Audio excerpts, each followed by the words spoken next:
주십시오. 오소서 성령님, 저희 하느님 어찌하여 저를 버리셨습니까? 안녕하세요. 방금 우리는 짧은 순환복음을 들었는데요. 여러분들 오늘 주무시기 전에 긴 순환복음, 원래 순환복음 전체를 꼭 한번 읽어보시면서 예수님의 마음을 헤아려 보셨으면 좋겠습니다. 이 전체 순환복음 이야기를 보게 되면 한 가지 아주 눈에 띄는 사실이 있습니다.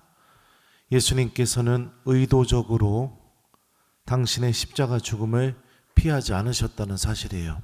대표적인 예가 쓸개즙을 적신 포도주를 이렇게 먹게 하려고 했는데 죽음 직전에 그걸 받아들이지 않으시죠.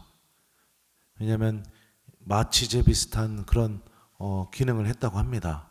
그러니까 고통을 피하지도 않고 아주 적극적으로 받아들이고 있는 예수님의 모습이 보여집니다.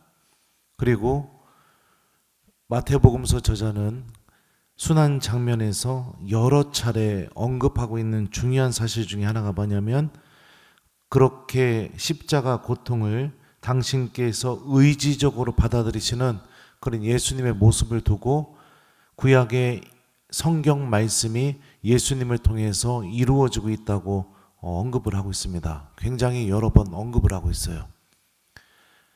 그러면 우리가 이 복음을 통해서 겉으로 드러나는 이 한 가지 중요한 메시지를 알 수 있죠.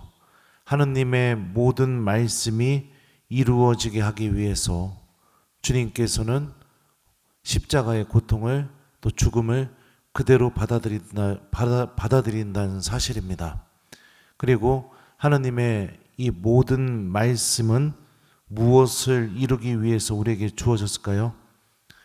바로 우리들의 구원을 위해서 주어지게 된 거죠. 다시 말하면 예수님께서는 우리를 구원하시기 위해 이 모든 고통을 피하지도 않고 의지적으로 당신이 다 받아들이고 계신다는 사실입니다. 어떻게 이런 일이 가능할 수 있을까요? 근데 우리는 삶을 살면서 이런 일이 가능한 경우들을 종종 체험하기도 하고 보기도 했었고, 여러분들이 실제로 그렇게 해본 적도 있었을 겁니다. 언제 그랬을까 내가 이렇게 생각할지 모르겠지만, 여러분들 자녀를 키우면서 분명히 예수님과 같은 선택을 했던 적이 있을 거예요.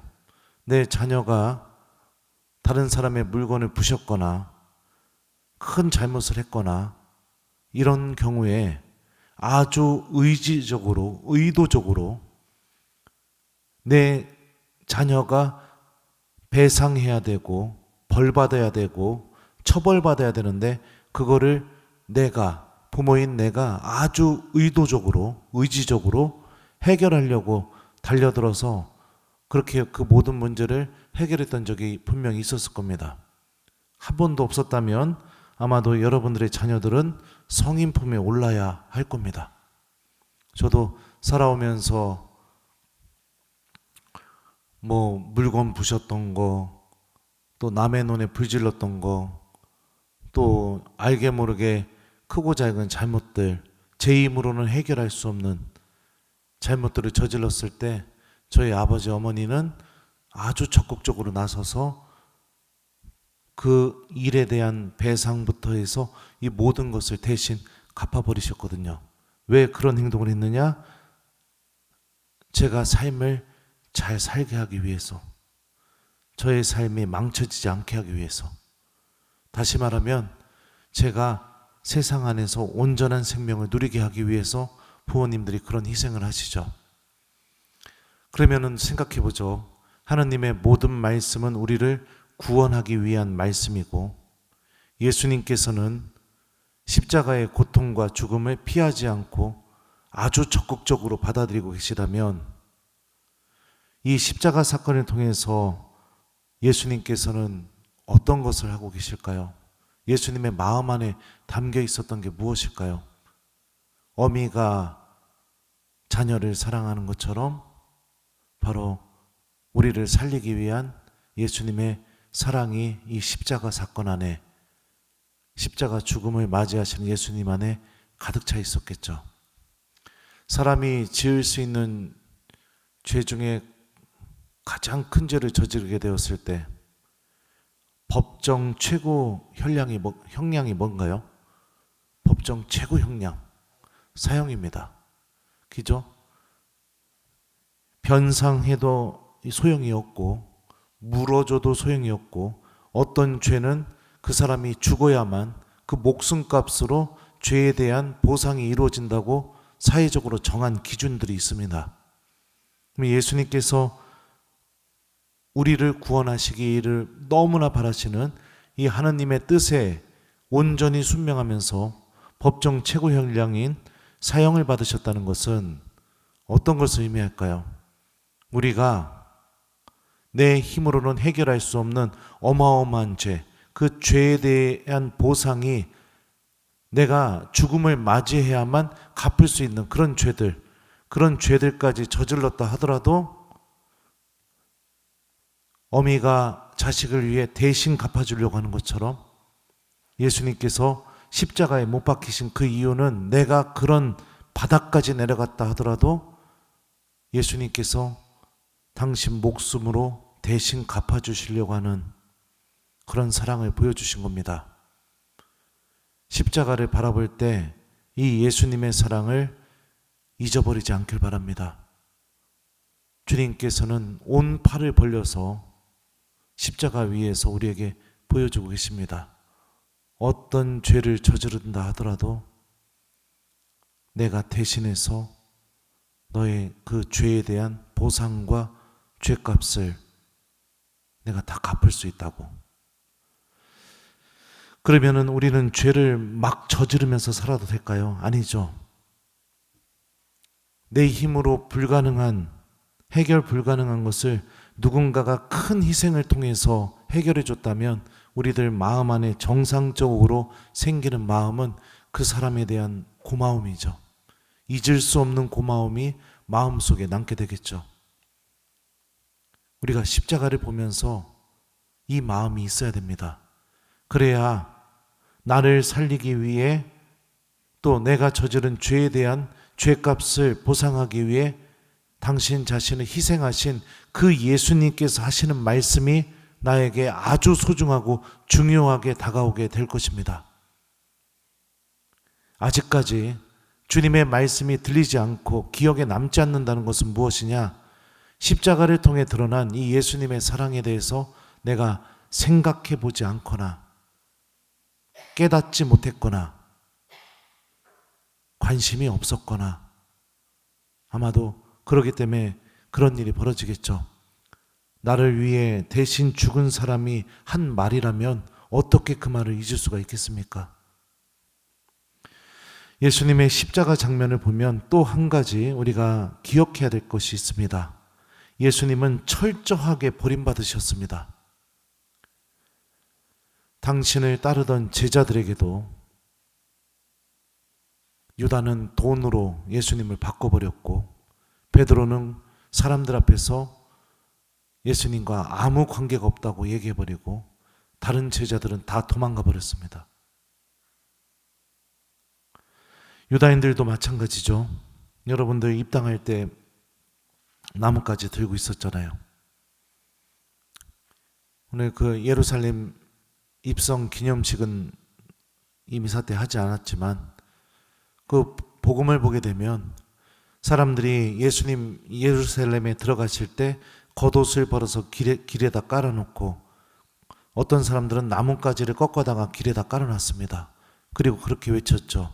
호산나, 주님의 이름으로 오시는 분은 복되어라. 그렇게 환호했던 유다인들은 예수님을 십자가에 못 박으라고 외치듭니다. 예수님의 이 사형 장면도 인상적입니다.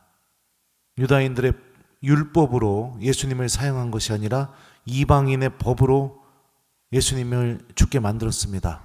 그리고 그 죽게 만들었던 방법이 무엇이냐? 바로 십자가형이었습니다. 특히 이 일은 복음에 의하면 유다교 지도자들에 의한 일이라는 것도 알 수 있습니다. 왜 그랬을까요? 왜 십자가에 예수님을 못 박기를 원했을까요? 왜 그랬을까요? 그 이유는 잘 알 수는 없지만 신명기에 보면 이런 말씀이 있습니다. 죽을 죄를 지어서 처형된 사람을 나무에 매달 경우 그 죽음을 밤새도록 나무에 매달아 두어서는 안 된다. 반드시 그날로 묻어야 한다. 나무에 매달린 사람은 하느님의 저주를 받은 자이기 때문이다. 신명기 말씀에 의하면 나무에 매달려서 죽은 사람은 어떤 사람이에요? 하느님의 저주를 받은 사람입니다. 유다교 지도자들이 예수님의 사형을 예수님께서 죽게 만든 방법을 십자가형으로 유독 고집했던 이유가 뭘까요? 모든 사람들 앞에서 예수님은 하느님께 저주받은 사람이라는 걸 드러내고 싶어서, 그래서 그분이 하셨던 모든 말씀과 가르침 자체가 저주받은 자가 한 말이라는 거, 이렇게 해서 전부 다 무력화시키기 위해서, 그러기 위해서 동족으로서 지켜야 할 최소한의 그 관계, 의리, 그것까지도 다 저버리고 이방인의 법정 앞에 예수님을 세우게 됩니다. 철저하게 버림받으신 거죠.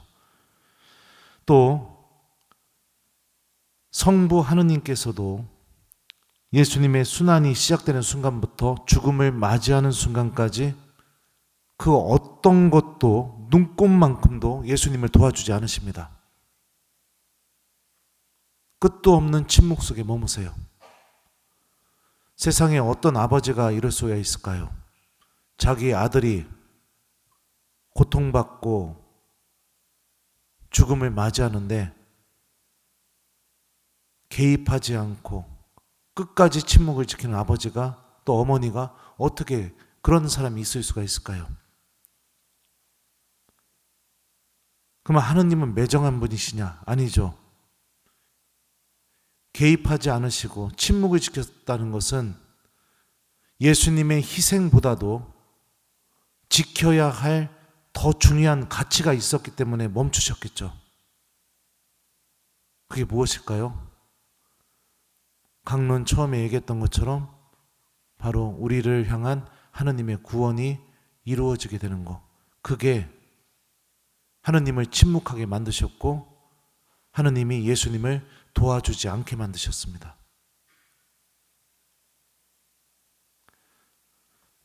그리고 예수님께서는 십자가 죽음 앞에서 죽기 직전에 이렇게 말씀하십니다. 저의 하느님, 저의 하느님, 어찌하여 저를 버리셨습니까?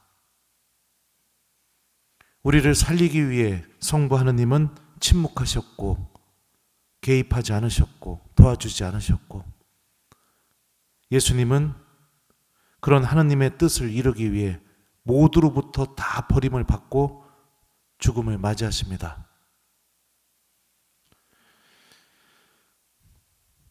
그리고 난 뒤에 예수님께서 죽음을 맞이하시게 되자 비로소 성부 하느님께서 이 예수님의 십자가 사건에 개입하시기 시작되게 됩니다. 성전 휘장이 위에서 아래로 두 갈래로 찢어졌다고 복음은 전합니다. 땅이 흔들리고 바위들이 갈라졌고 무덤이 열리고 잠자던 많은 성도들의 몸이 되살아났다는 말씀도 우리에게 전하고 있습니다. 성전 휘장이 찢어졌다는 것은 이스라엘 성전에서 이 성전 휘장은 가장 거룩한 곳을 가려놨던 이 커튼과도 같습니다. 이 성전에서 가장 거룩한 곳이 제대죠. 이스라엘 성전이라면 이 앞에는 다 커튼으로 막혀져 있는 겁니다. 이 찢어졌다는 것은 무엇을 의미합니까? 누구나 다 하느님께로 다가올 수 있다는 것을 의미하죠. 그리고 땅이 흔들리고 바위들이 갈라지고 무덤이 열렸다는 것은 무엇을 의미해요? 하느님께서 주시는 구원과 생명이 이루어졌다는 것을 의미하죠. 배신하고 버리고 찌르고 폭행하고 죽이고 이용하고 버리고 그런 선택을 하는 사람들 앞에서 성부 하느님께서는 예수님의 희생을 통해 그들에게 천국문을 열어놓으셨습니다. 이게 십자가를 통해 드러나는 하느님의 사랑입니다. 버림받아 본 사람은요, 버림받아 본 사람은 버림받은 사람의 마음을 이해할 수 있습니다. 마태복음의 중요한 신학 중에 하나가 뭐냐면 바로 임마누엘입니다. 예수님을 통해 마태복음은 보여주고 싶은 거예요. 하느님께서 우리와 함께 계시다고요. 버림받아봤기에 버림받은 사람들과 주님은 함께 계실 수 있습니다. 절망 속에서, 죽음 속에서 죽음을 맞이하셨기에 그렇게 죽음을 맞이하는 이들과도 주님은 함께 하실 수 있습니다. 그리고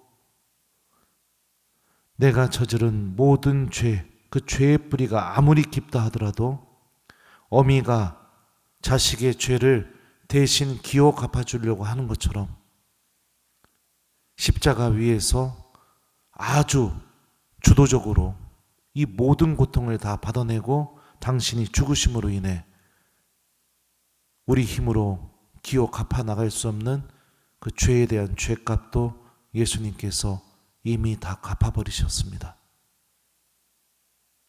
십자가를 통해 드러나는 우리를 향한 이 예수님의 사랑과 하느님의 사랑을 우리가 기억했으면 좋겠습니다. 그렇게 될 때 신앙은 우리에게 중요해지기 시작하고 주님의 말씀은 너무나 소중하게 다가오기 시작하게 되고 기도는 나에게 절실하게 필요한 시간으로 바뀌게 될 겁니다. 예수님을 희생시키면서까지 당신 아들이 죽임을 당할 때까지 침묵하고 개입하지 않고 도와주지 않았던 이유도 바로 우리를 위한 구원 때문이었죠. 이 하느님의 사랑을 우리가 잊어버리지 않았으면 좋겠습니다. 특별히 오늘부터 교회는 이 하느님의 사랑, 또 우리를 구원하시기 위한 예수님의 이 사랑의 절정인 예수님의 십자가, 죽음과 부활을 전례적으로 기념합니다. 그래서 1년 중에 오늘부터 시작되는 한 주가 너무나 거룩하다고 해서 뭐라고 부르냐면 성주간이라고 부릅니다. 그리고 이번 주 목요일, 금요일, 토요일을 뭐라고 부르느냐? 성주간 중에 가장 거룩한 3일, 그래서 성삼일이라고 부릅니다. 목요일에는 제자들의 발을 닦아주시면서 성체성사를 세워주신 예수님의 사랑을 기념합니다. 금요일에는 우리를 구원하시기 위해 당신의 목숨을 내어놓으신 예수님 십자가 사건을 기념하고요. 토요일에는 주님 부활을 기념합니다. 사랑하는 교회 여러분들, 이번 한 주만큼은 여러분들의 발걸음이 이 성전으로 자주 향했으면 좋겠습니다. 예수님의 사랑이 이번 한 주만큼은 잊혀지지 않고 특별히 성목요일, 금요일, 토요일, 이 성삼일에는 여러분들의 발걸음이 만사를 제쳐놓고 나를 사랑하시는 그 예수님의 사랑을 내가 깨닫기 위해, 체험하기 위해 이 성전으로 여러분들의 발걸음이 향했으면 좋겠습니다. 예수님의 순환을 시작하는 이 거룩한 주간을 보내면서 우리 십자가를 통해 드러나는 하느님의 사랑과 예수님의 사랑을 잘 기억하고 묵상하고 또 잊지 않는 이번 한 주가 여러분들의 삶 안에 꼭 열매 맺었으면 좋겠어요. 숙제는 주무시기 전에 오늘 이 매일 미사 보시면 순환복음 있습니다. 마태복음, 순환복음 긴 거 천천히 한번 좀 읽어보시고 그러면서 십자가를 통해 드러나는 이 하느님의 사랑과 예수님의 사랑을 곰곰이 좀 생각해 보기, 이거를 오늘 숙제로 드립니다. 그리고 성삼일 때